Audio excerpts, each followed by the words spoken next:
तो मेरा प्रश्न है कि वर्ण व्यवस्था में शूद्र क्या है, उनके प्रति जो विचार हैं अछूत के वो क्या है और किस प्रकार उसको दूर किया जा सकता है। नारायण, समझने की आवश्यकता है, उन्माद फैलाने की आवश्यकता नहीं। भारत के क्षत्रिय 7 द्वीपों पर एक छत्र सम्राट हुए। वाल्मीकि रामायण, महाभारत, श्रीमद् भागवत इत्यादि का अध्ययन कीजिए। भगवान राम के समय में वर्ण व्यवस्था थी या नहीं? हरिश्चंद्र,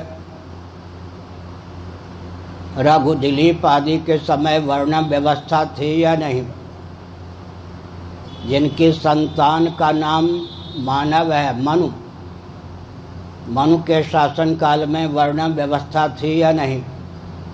मानव निर्मित विश्व की प्रथम राजधानी का नाम अयोध्या है। इक्ष्वाकु प्रथम मानव निर्मित विश्व की प्रथम राजधानी का नाम अयोध्या है। इक्ष्वाक इत्यादि राजाओं के शासनकाल में वर्ण व्यवस्था थी या नहीं? भारत के विभाजन के बाद जो जिनको आजकल दलित कहा जाता है, गांधी जी ने जिनको हरिजन कहा, सनातनियों ने जिनको छोटा भाई, अंत्यज माने छोटा भाई, अग्रज माने बड़ा भाई, वे जो बांग्लादेश और पाकिस्तान में रहते थे, उस समय बांग्लादेश भी पाकिस्तान ही था। अगर वे चाहते तो वहाँ उस बिरादरी में शामिल होकर के जीवन यापन कर सकते थे। लेकिन भारत में जिस वर्ण में उनका जन्म हुआ था, उसी वर्ण के मनुष्य नागरिक होकर बाहर रहने के लिए आए या नहीं? सबसे पुराना इतिहास ही लें, बहुत प्राचीन इतिहास। काशी नगरी में हरिश्चंद्र को खरीदने वाले ब्राह्मण, क्षत्रिय, वैश्य या शूद्र थे कोई?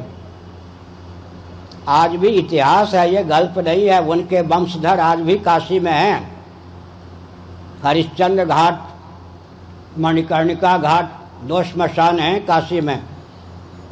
परंपरा से टैक्स लेने का अधिकार, कर लेने का अधिकार जिनके पूर्वजों ने हरिश्चंद्र को खरीदा था, उन्हीं को है। अब एक हम संकेत करते हैं, अगर आर्थिक दृष्टि से इनको विपन्न बनाया गया होता तो अर्थ का स्रोत कुटीर उद्योग, लघु उद्योग और सेवा है, वो इन्हीं के हाथ में कैसे होता? थोड़ा विचार कीजिए। मेज बनाने का काम ब्राह्मण, क्षत्रिय, वैश्य का था क्या?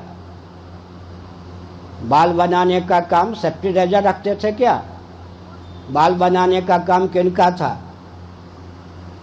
चप्पल जूते बनाने के लिए शर्मा शू फैक्ट्री थी क्या? चप्पल जूते बनाने वाले को कितनी आमदनी, वो किसके लिए रिजर्व? अर्थ का सारा स्रोत वैश्य और शूद्रों के लिए रिजर्व था। कृषि, गौरक्ष, वाणिज्य ये वैश्यों के था। कुटीर उद्योग सारा, लघु उद्योग सारा, सेवा के सारे प्रकल्प उनके लिए था, जिनको हम कहते हैं कि आर्थिक दृष्टि से विपन्न बनाया। ब्राह्मण, क्षत्रिय, वैश्य, शूद्र में वो क्षमता नहीं थी कि काशी में हरिश्चंद्र को खरीद सकें। किसने खरीदा? पुरानी भाषा में जिनको कुछ और कहते थे डोम, अंत्यज विशेष ने खरीदा। समझ गए? और नर्स का काम किनके घर की महिला करती थी? मातृशक्ति। साथ ही साथ मुस्लिम तंत्र के यहाँ शव पर या मुर्दे पर जो आभूषण और रेशमी के वस्त्र होते हैं, वो लेने वाले उनके धर्मगुरु होते हैं। हमारे यहाँ वो होते हैं जिनके बारे में आपने संकेत किया। रह गई बात रोटी बेटी की, एक मर्यादा है। ऊपर की रोटी में सबका अधिकार, ऊपर की बेटी लेने का प्रयास न करे, यही मर्यादा थी। अब आपने उसको बदल दी,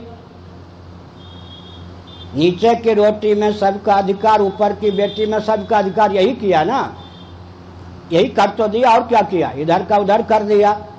तो हमने एक संकेत किया कि थोड़ा सुनिए, विदुर जी की जाति क्या थी, विदुर जी का सम्मान कितना था महाभारत पढ़ के पर देखिए। संजय की जाति क्या थी, सूत जाति के थे या नहीं, संजय को कितना सम्मान था आप देखिए। धर्मम व्याज की जाति क्या थी, धर्मम व्याज को कितना सम्मान था, महाभारत उठा करके देखिए। इसका अर्थ क्या है सज्जनों? इसलिए ये जो भ्रम फैलाया गया है, भ्रम फैलाया गया है, कूटनीति का प्रयोग किया गया है कि आर्थिक दृष्टि से उन्हें विपन्न बना के रखा गया। सबसे विपन्नता वरदान स्वरूप मान करके आर्थिक दृष्टि से तो ब्राह्मणों ने अपनाया।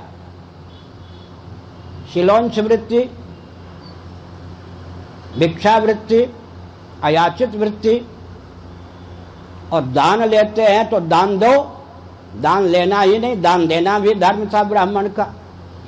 आर्थिक दृष्टि से अगर विपन्नता की बात करते हैं तो सबसे अधिक ब्राह्मणों के पास ही अर्थ की कमी होती थी। आर्थिक दृष्टि से सबसे अधिक अर्थ का स्रोत उन्हीं को दिया गया।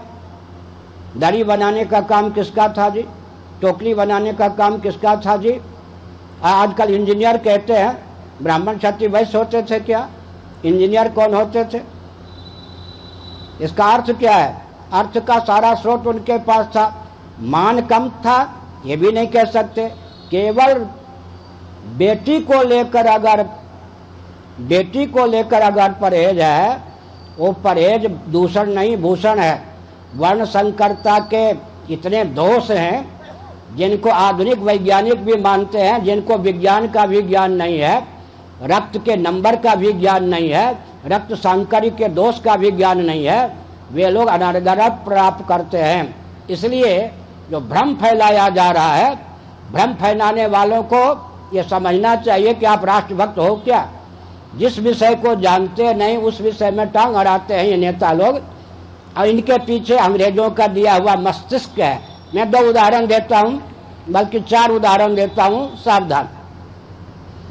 पहला उदाहरण है, जिनके यहाँ परंपरा से कोई ब्राह्मण नहीं है, वर्ण संकरता के चपेट में सैकड़ों वर्ष पहले जो आ गए, उनके यहाँ रिलीजन, पंथ या मजहब के सार्वभौम गुरु वैकल्पिक ब्राह्मण पोप होते या नहीं? उन्होंने अपनी व्यास गद्दी सुरक्षित रखी है वैकल्पिक रीति से। जिनके यहाँ परंपरा के प्राप्त क्षत्रिय नहीं हैं, उनके यहाँ एलिजाबेथ विक्टोरिया से भी अधिक समय से शासन कर रही है या नहीं? उनके यहाँ राजवंश है या नहीं? मुसलमानों में शेख, सैयद, मुगल, पठान 4 प्रकार के होते हैं या नहीं? उनमें भी विभेद होता है या नहीं? सिया सुन्नी की बात छोड़ दीजिए, शेख, सैयद, मुगल, पठान उनमें भी 4 होता है या नहीं? क्या इंग्लैंड में कोई भी राजवंश कह सकता अपने को राजवंश का व्यक्ति शासन करता या नहीं? वैकल्पिक, वो वैकल्पिक को वरदान समझ रहे हैं, हमारे यहाँ नैसर्गिक को हम अभिशाप समझ रहे हैं। उन्हीं की कूटनीति के हम मारे हुए हैं। अगर इस 21वीं शताब्दी में राजतंत्र की उपयोगिता इंग्लैंड में है तो भारत में क्यों नहीं? जिन अंग्रेजों ने 70 वर्ष पहले हमारे यहाँ राजतंत्र उच्छिन्न कर दिया, उन्होंने अब तक राजतंत्र को क्यों पाल के रखा है? इसका कोई उत्तर है क्या? मेरे पास तो समझो विदेशी लोग भी आते हैं, धन लेकर नहीं। सबको होता है कि अरबों रुपये इनके पास होंगे, क्योंकि हम हाथ फैलाते नहीं, भगवान जगन्नाथ कृपा करते हैं। लेकिन वो लोग हमारी बात को सबसे पहले मानते, समझ गए ना? इसीलिए तिरस्कार। अच्छा, मैं उदाहरण देता हूँ, 2 उदाहरण तो दे दिया ना, तीसरा उदाहरण टेरेसा की ले लीजिए। नरसिंह राव प्रधानमंत्री थे, जंतर मंतर दिल्ली में अनशन करने के लिए टेरेसा जी ने किनको भेजा? जिनको भेजा उनका नाम क्या था मालूम है? दलित क्रिश्चियन। मैंने टिप्पणी कर दी, सबके होश ठिकाने हो गए। हिंदुओं को बरगला करके कि तुमको हम सम्मान देंगे, सुविधा देंगे, क्रिश्चियन बनाया गया, फिर उनको अनशन करने के लिए तुमने भेजा दलित एडजेक्टिव विशेषण देकर, और आरक्षण की भावना से अनशन किया। अगर गरीबी दूर हो गई होती, सुविधा मिल गई होती, तो सुविधा के लिए हाथ क्यों फैलाते? सम्मान मिल गया होता तो दलित विशेषण क्यों लगता? इसका मतलब ठगे गए या नहीं? संगमा जैसे पार्लियामेंट के अध्यक्ष भी रह चुके हैं, इंदिरा गांधी का साथ छोड़ा या नहीं? वो क्या क्रिश्चियन थे या नहीं? क्रिश्चियन अपने को मानते थे या नहीं?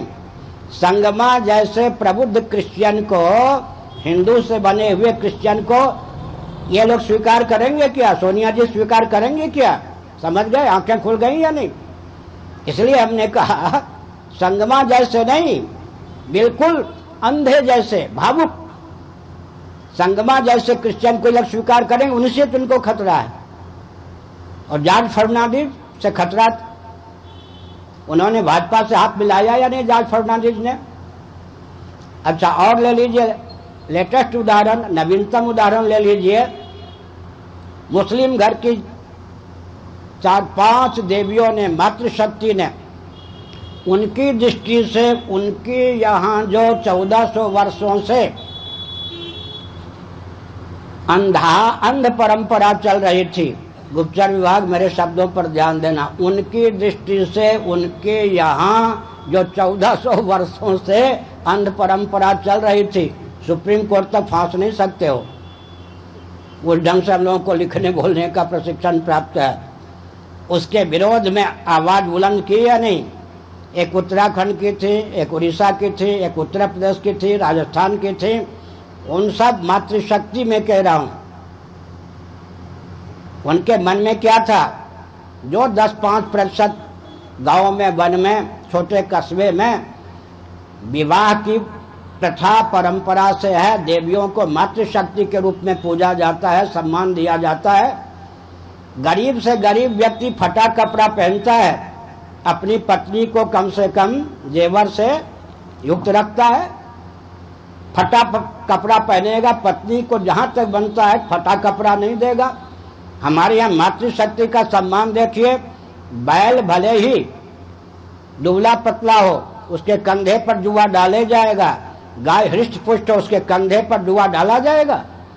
मातृशक्ति के प्रति मनुष्यों में नहीं, गाय में भी जो मातृशक्ति है उसके प्रति कितना सम्मान है। गौ माता, माता कहते हैं नहीं, भारत माता, गौ माता, इसका मतलब क्या है? हमारे यहाँ मातृशक्ति का इतना महत्व है। उसी से प्रेरित होकर उन देवियों ने क्रांति की और सुप्रीम कोर्ट तक से विजयश्री उनको प्राप्त भी हो गया या नहीं? अगर हम अपनी सारी परंपरा को शास्त्र सम्मत विधा से क्रियान्वित करें या क्रियान्वित किए होते, कोई भी तंत्र ऐसा नहीं जो हमसे प्रभावित हुए बिना नहीं रहता। थोड़ा विचार कीजिए। ये बर्मा के लामाओं ने 5-6 महीने पहले क्या कहा? ये नरभक्षी हमको जीवित खा जाते हैं, चबा जाते हैं। माना कि हम बौद्ध हैं, अहिंसा हमारा धर्म है, लेकिन उस अहिंसा को लेकर हम क्या करेंगे जो हमारे अस्तित्व और आदर्श को न रहने दे? वैकल्पिक छात्र धर्म को लामाओं ने अपनाया, तब वो बर्मा से इधर उधर भागने लग गए या नहीं, और वो सुरक्षित हैं। इसका मतलब हमको साक्षात प्राप्त है वर्णम व्यवस्था, जिनको नहीं प्राप्त है वो वैकल्पिक। थोड़ी और बात ले लो, आपको परंपरा से ही चिर है ना, तो वैकल्पिक ब्राह्मण तो आपको बनाना पड़ेगा। कोई भी विभाग ले लो, मैंने जहाँ जोधपुर में भी कहा था, वैकल्पिक क्षत्रिय आपको बनाना पड़ेगा, चाहे पुलिस हो या मिलिट्री हो। वैकल्पिक वैश्य आपको बनाना पड़ेगा। वैकल्पिक चौथे कॉलम, पांचम कॉलम के व्यक्ति आपको बनाने पड़ेंगे। वैकल्पिक ब्राह्मण क्षत्रिय आदि बनाने में समय अधिक खर्च होगा, संपत्ति अधिक खर्च होगी, संस्कार का आदान फिर भी नहीं हो सकेगा। उदाहरण मैंने भुजदंड का दिया। और बुद्धिपूर्वक कोई भी पहले, दूसरे, तीसरे कॉलम के नीचे नहीं आना चाहेगा। हर व्यक्ति चाहेगा पहले कॉलम में आ जाऊं। जब बनना ही है, क्या बनना ही है, तो फिर क्षत्रिय वैश्य क्यों बने, ब्राह्मण ही बने वैकल्पिक। तो बाकी सारे विभाग खाली हो जाएंगे या नहीं? खाली हो जाएंगे तो अपने आप आर्थिक विपन्नता, विषमता, विद्वेष उत्पन्न होगा या नहीं? तो दार्शनिक, वैज्ञानिक, व्यावहारिक किसी भी धरातल पर सनातन परंपरा प्राप्त शास्त्र सम्मत वर्णाश्रम व्यवस्था को कोई उंगली उठा नहीं सकता। उठाता है अज्ञान के कारण, द्वेष के कारण, भावुकता के कारण। दूसरी बात, हमारा विकल्प ढूंढ दो। ब्राह्मणों का विकल्प बनाया गया स्वतंत्र भारत में, यह शिक्षक इत्यादि, इन्हीं से शिक्षा विभाग को खतरा है या नहीं? क्षत्रियों का विकल्प पुलिस और मिलिट्री, इन्हीं से रक्षा विभाग को खतरा है या नहीं? नक्सलवाद को किसने जन्म दिया है? राजनेताओं ने दिया है या नहीं? आतंकवाद को किसने जन्म दिया है? राजनेताओं ने दिया है या नहीं? एक पत्रकार ने, चैनल वाले ने मुझसे छत्तीसगढ़ में पूछ दिया, नक्सलवाद का समाधान बताइए। मैंने कहा दो दल यहाँ पर हैं, पक्ष विपक्ष, भाजपा और कांग्रेस। दोनों दल का गुप्त या प्रकट नक्सलवाद को पालने में, जन्म देने में जितना हाथ है हटा लें, फिर जितना प्रतिशत छत्तीसगढ़ में नक्सलवाद रह जाए मेरे जिम्मे छोड़ दो, मैं उसका समाधान कर दूंगा। हंस पड़े कि 1% भी नहीं रहेगा। तो ये खानदानी जो क्षत्रिय होते थे, अगर कोई उन्मादी हो जाता था, कंस जैसा, दुर्योधन जैसा, तो उसको दंड देने का प्राविधान हमारे पास था। लेकिन आप थोड़ा विचार कीजिए, खानदानी क्षत्रिय नहीं, वैकल्पिक क्षत्रिय, मिलिट्री और पुलिस से ही सीमा को खतरा है या नहीं? सुरक्षा को खतरा है या नहीं? वैश्यों का विकल्प उद्योगपति, इन्हीं से अर्थ को खतरा है या नहीं? पूरे विश्व के अर्थ को उन्होंने 13-12 उद्योगपतियों ने अपनी मुट्ठी में ले रखा है। अच्छा, क्रिश्चियन आदि की मिशन ये वैकल्पिक शूद्र का काम, सेवा का काम करती हैं, इन्हीं से सेवा को खतरा है या नहीं? अच्छा, हमारा विकल्प, हमारा माने परंपरा प्राप्त शंकराचार्य, हमारा विकल्प कौन निकालोगे? दलाई लामा जी निकालोगे, मुल्ला जी निकालोगे या पोप जी निकालोगे? हमारा विकल्प कोई हो नहीं सकता। लाचारी में विकल्प अपनाते हैं। सचमुच में ब्राह्मणों का विकल्प बना के दिखा दो, नहीं हो सकता। क्षत्रियों का विकल्प बना के दिखा दो, वैश्यों का विकल्प बना के दिखा दो। अरे गुलाब के फूल का जो विकल्प बनाओगे प्लास्टिक का गुलाब होगा, कीमत भले उसकी ज्यादा हो जाए। गुलाब का विकल्प बना के दिखा दो, गेंदे का विकल्प बनाओगे वो प्लास्टिक का गेंदा। इसका मतलब कि हमारा विकल्प हो ही नहीं सकता।